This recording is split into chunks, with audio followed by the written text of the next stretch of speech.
একদম একদম নাকা কান্না কাঁদবে না, কিছু বুঝো না তাই না? খোকা, বৌমা কি সব বলছে? ওনার একটা ব্যবস্থা করে তবেই কিন্তু আজকে বাড়িতে ফিরবে।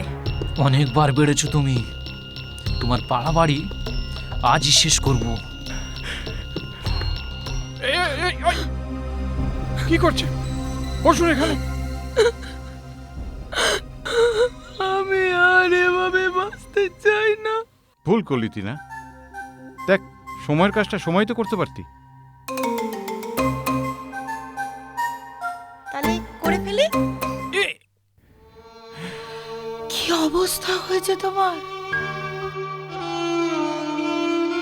কতদিন আছো এখানে? দেবুর মাথায় সম্পত্তির ভূত ঢুকেছে। রক্তের সম্পর্কগুলো সবাই আজ আমায় বাতিল করে দিল। সব মিথ্যে। শোনো মা, এরপর শুনুকে ছেড়ে চলো, তুমি খেয়ে নেবে, চলো।